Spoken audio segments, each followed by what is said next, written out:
Hi, welcome to my YouTube channel. My name is Ayana. I love to talk about all things film, K-pop. I'm trying to think about what the rest of my interests are, but welcome to my channel. Hope you stick around.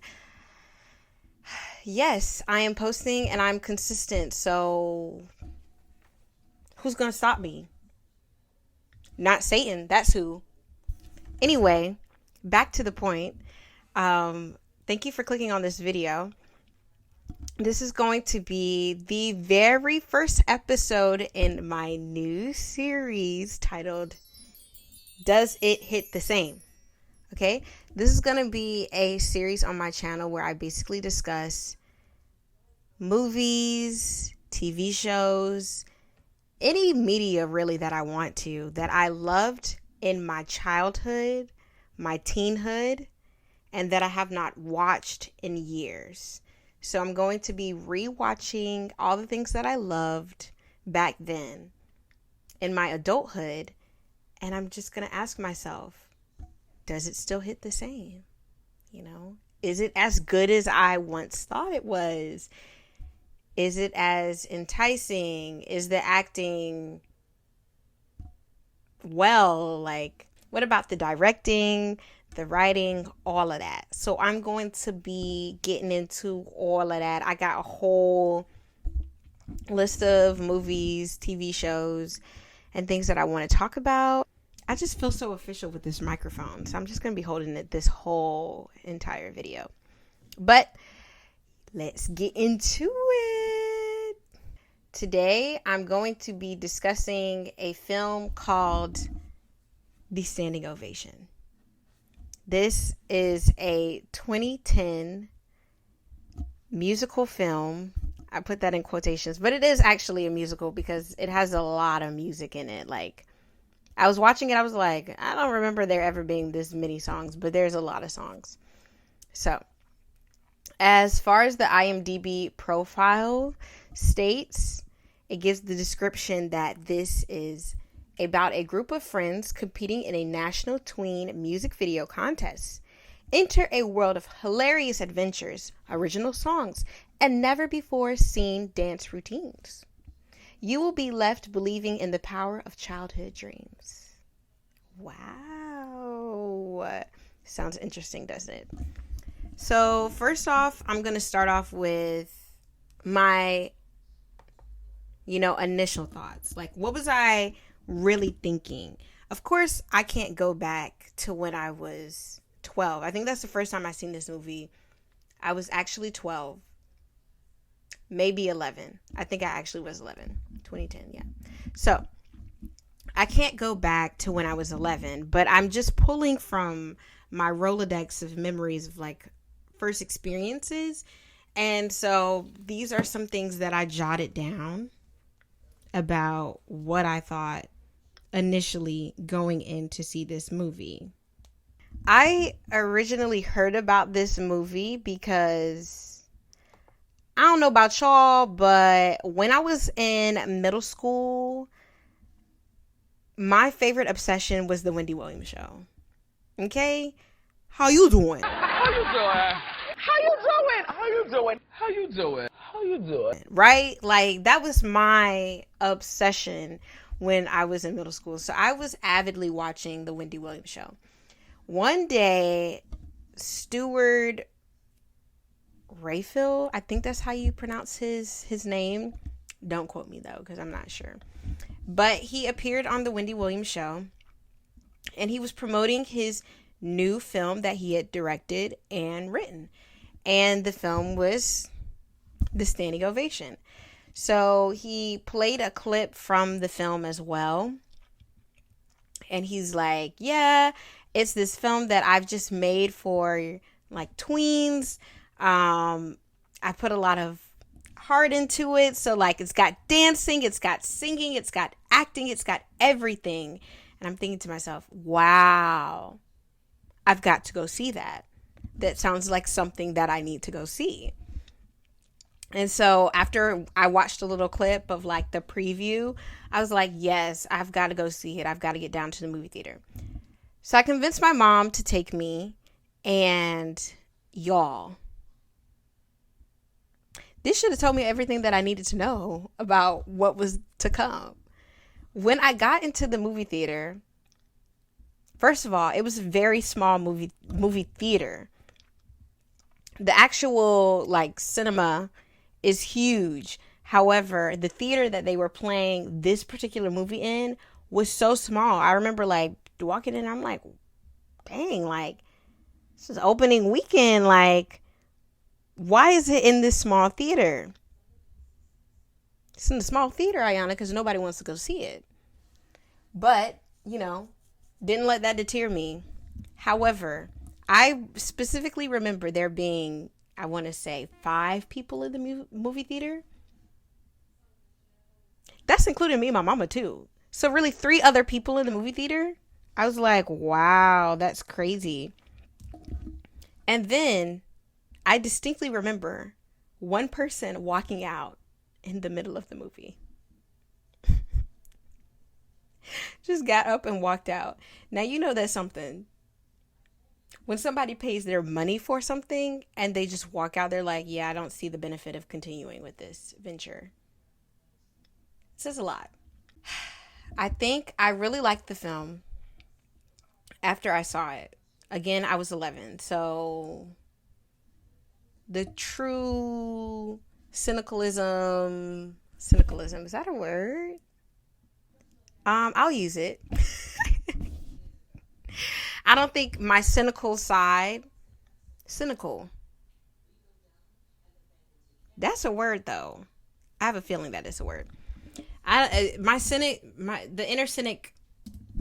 inner critic, let me just put it that way. The inner critic hadn't really, jumped out. So I was like, oh, I'm just going to give everything a chance and I'm just going to love everything. At the age of 11, come on now. So I remember liking the movie. And I specifically remember loving some of the songs. Like, some of the songs, they were just stuck in my head. The songs were stuck in my head. And let me tell you, to this day, I still know them songs. Okay, I was watching the movie, and I was like, wow. I still know that song. And what I feel is so real. I can't deny it no more. I can't fight it no more. That boy is giving me the notion. That boy is poetry in motion. Oh yeah. It really is. It really is. Oh yeah. Oh yeah. Yeah, so I remember really liking the songs, and I remember adding them to my movie music playlist. Several of the songs from this movie were added to the playlist, and I still listen to them to this day. It's been a full decade, and I'm still listening to the music, so I don't know what that says, but it says something. I don't know. Something. You get me? And for that, I'm going to give the initial rating for this movie an 8. So now we're going to get into the present, and I'm going to tell you what I think about the movie now. To start off, this movie is one of the most confusing films that I've ever seen in my entire life. And I'm not trying to be dramatic. There's 3 different plots. There's 3 different storylines in the movie, and none of them come together until the end. It's giving like K-drama realness, but with in America and with middle schoolers. Like, it's really weird. Let's talk about the plot. Let's start there. So, we are initially introduced to 2 different groups of girls. One group is the Wickies. Now, the Wickies consist of 5 girls who are in a singing group. They sing, they dance, and the third thing is that they are incredibly vindictive to the other people around them.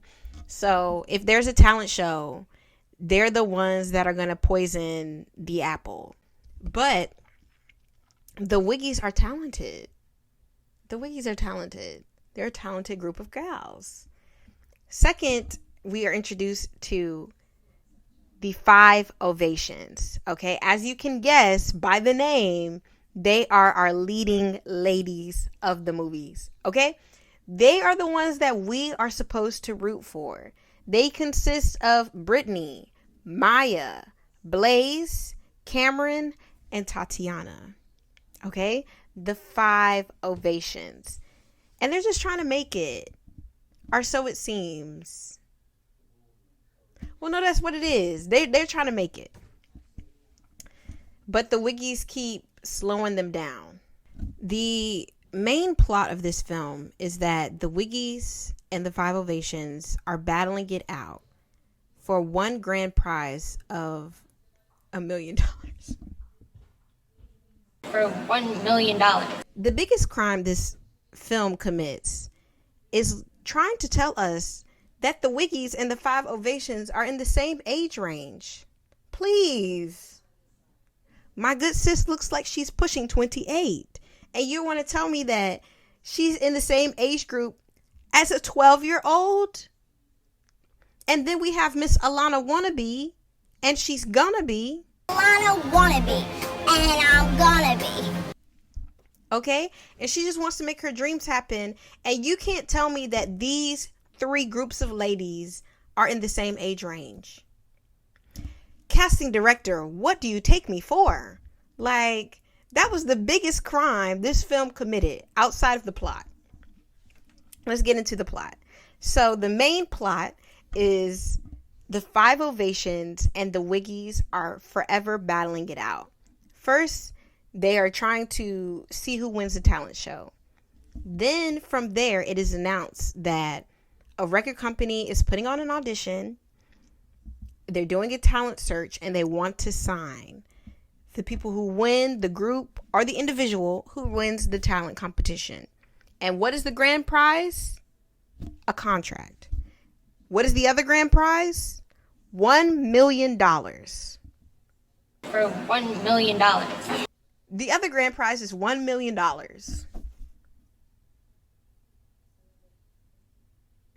And I can tell that the writers just really want us to root for the 5 Ovations, but it's hard. Okay, but it's hard because next to the Wiggies, it's giving amateur. Okay, it's giving second-rate talent. It's giving, this is the pregame before we actually get to the club.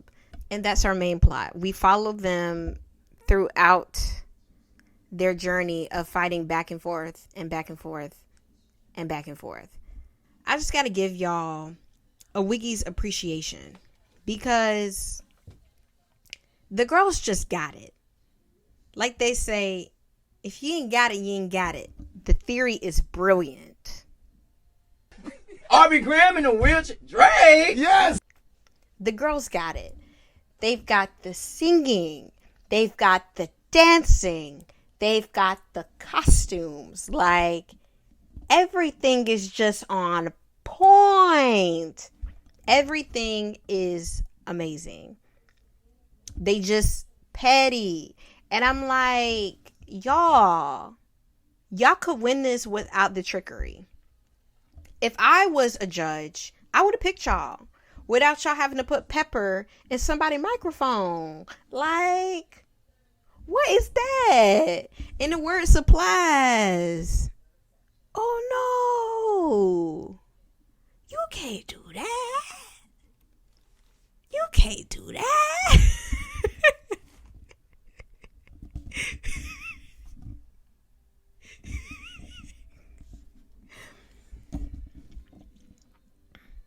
Oh, you big mad. I'm sorry. Let me stop. So the second plot of the film is that Brittany, down on her woes and on her luck, runs into Miss Joey Bartolucci.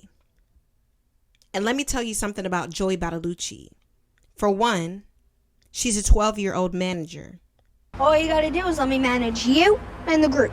For two, her family was robbed and it put her dad 6 feet under. Stress put my pop 6 feet under. For three, she is unhinged. I mean, completely unhinged. Like, the girl's got a snake, an eel, and tarantulas in her purse, on top of having asthma. This second plot is that Joey takes on the Five Ovations as her client. She books them a few gigs that are not important at all to the main plot whatsoever. But she books them a few gigs. She makes sure that the wiggies stop coming for their non-existent wigs. Did you see what I did there? In exchange for all of these tasks, Miss Brittany is going to come with Miss Joey to help her do semi-illegal activities. Miss Joey wants to track down the man who stole from her father and put him 6 feet under. That was a horrible accent. He put my pop 6 feet under. Still bad.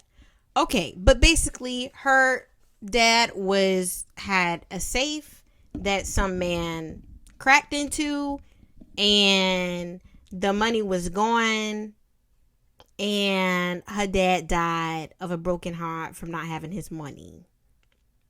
I gotta really stop trying the accent. But anyways, so basically Joey and Brittany do a lot of canoodling together to commit these acts of sheer terror and, quite frankly, semi-violence. Like, it's really giving Mob Boss in a 12-year-old's body. Insane, Mr. Ryder. Unhinged, Mr. Ryder. We are moving on to plot number 3. This is our final plot of the film. The Five Ovations managed to win the talent competition over the Wiggies.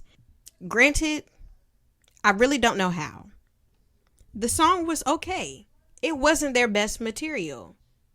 I know their best material because I was singing their best material, okay? The best material of them is on my playlist. And quite frankly, the Wiggy song was better. Come on, girl, see the dancing girl, spinning around, looking out of this world. We're not leaving this night to dance, exercising our right to dance. Make a crater on the moon, get on up and rock this room. I wanna be your dancing girl. Yeah, that song was much better than the one that the Five Ovations won off of. But we're not going to discuss semantics. So, the Five Ovations win. Joey comes right up to Brittany after she receives her award. She says, hey, I know the guy. I tracked him down. I know who stole my pop's money, and we got to go get him. How do they plan to go get him? I don't really know. But they end up at the talent agent's office. Y'all, I also forgot about this complete scene. Like, somehow one of the Wiggy's wigs fell off and she ended up bald-headed in Times Square. Like, my good sis.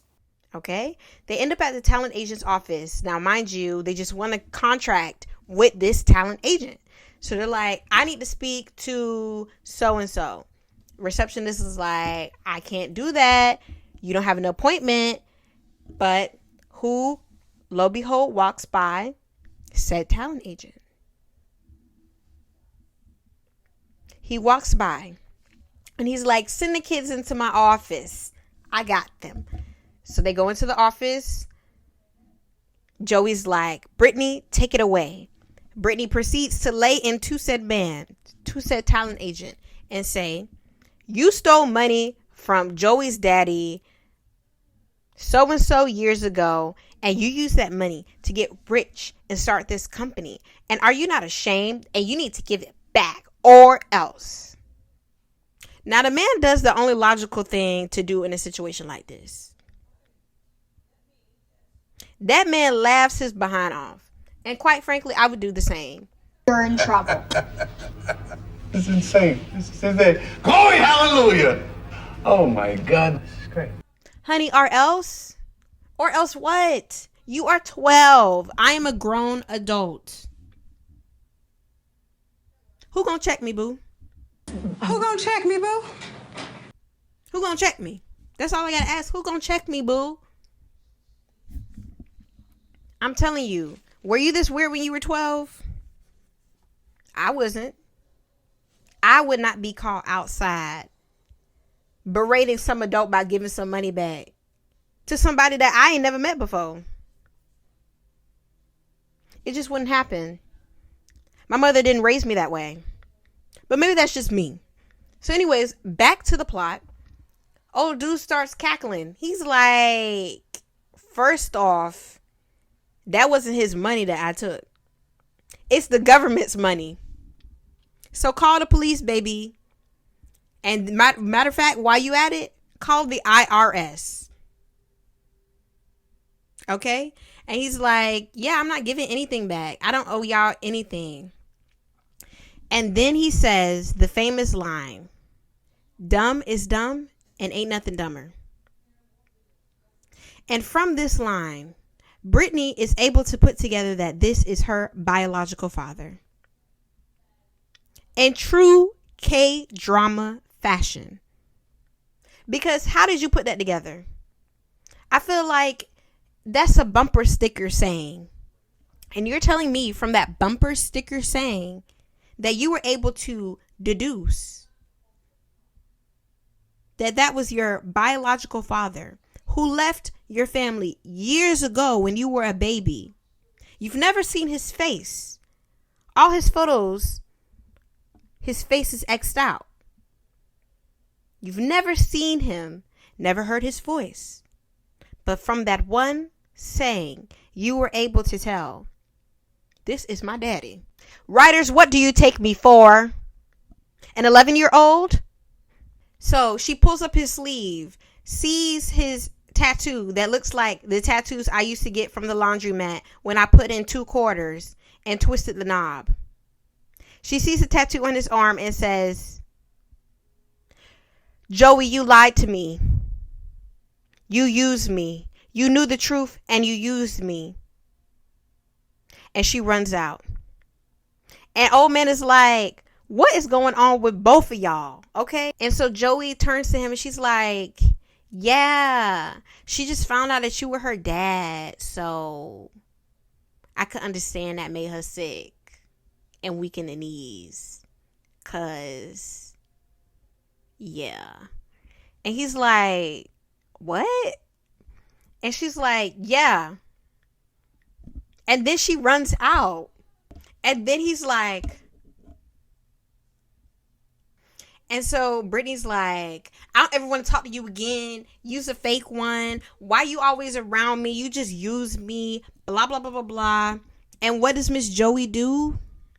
She has an asthma attack. Okay. Now, people call me dramatic. It's just something that they say. But I've always told, my brother, I've expressed this. If I'm in a dire situation and my bestie is mad at me, I will just pass out. You need to help me. I'm in distress. Don't be mad at me no more.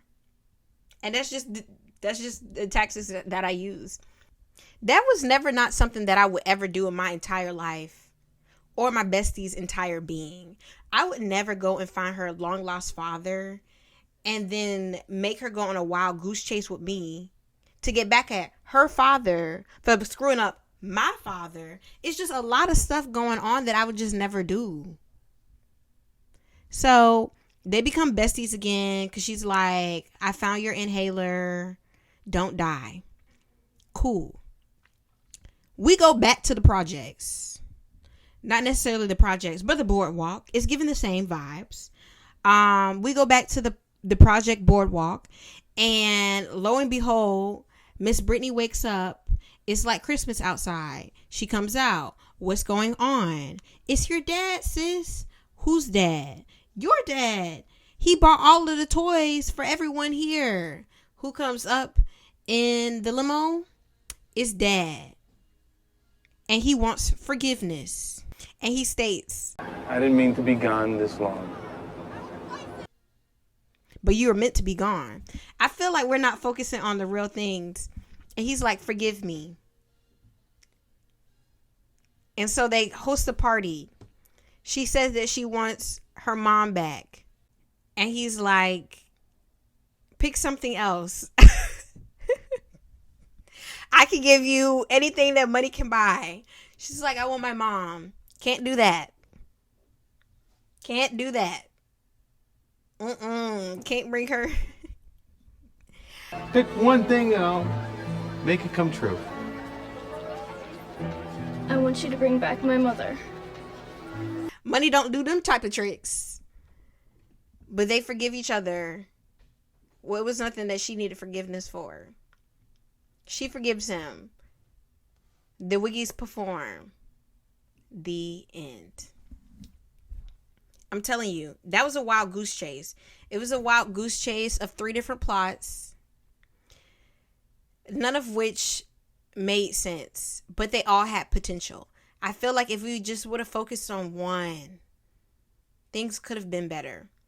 If we focused on one and then made another thing secondary, like if we just mainly focused on the talent show and just only did the talent show and then maybe find out that her dad's actually the talent agent, that would have been great. Or if we focused on Miss Joey and her mob antics, and then we would have found out that her dad was the man that they were looking for. That would have been great. But all three? All three?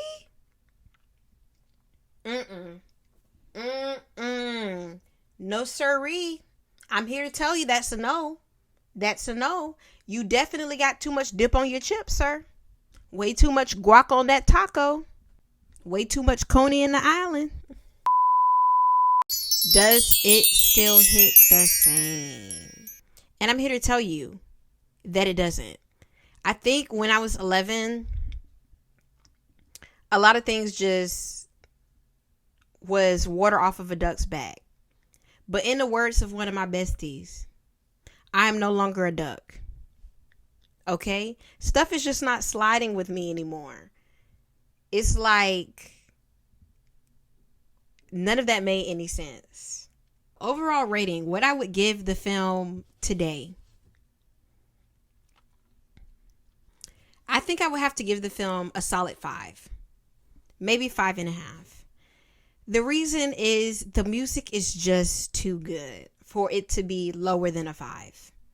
The music is just too good. That's the saving grace of the movie, is that the music is so freaking good. Like there's this one scene where they're doing the back and forth between the gals and the guys, and it's just simply magic. Baby, what you got? I know that you think that you're so hot. I know we're gonna put you on the spot. I just want to see just what you got. Just what you got. Got it? Got it. Got it? Got it. Got it? Got it. Good. I see what I got. I rise to the top. Baby, don't you know I'm the cream in the crop? Stop. You ain't gotta lie to me, because everybody knows that talk is cheap. Please, I ain't got a front for you. I'm the leader of the pack and I brought my crew. Brought your crew? Yeah, brought mine too. Now, baby, show me what you gonna do. Please, I don't think you're ready yet. You know I'm cool by the way I step. And for that and that fact alone, I've got to give the film a solid 5. A maybe 5.5. The jury's still out on the 5.5. But the 5 has been earned. Because the music was simply too good to pass down, okay? It's giving bop after bop after bop after bop. Outside of that last song, I ain't like that. But everything else was cool. Everything else was a vibe. So, did it still hit the same? No. Did it still hit? Yes. Thank you guys so much for tuning in to this video. If you've made it to this part of the video, thank you. You're a real trooper, babes. I really hope that you stick around because I'm going to be doing more and more and more movies, TV shows, media. I just can't wait to have you guys here with me as I do this journey. And yeah, I'll be dropping more videos. Thank you guys for watching. Make sure to like, comment, and subscribe. And make sure you hit that bell next to the subscribe button so you get a notification when I post. Love you, babes. Have an awesome day. Bye.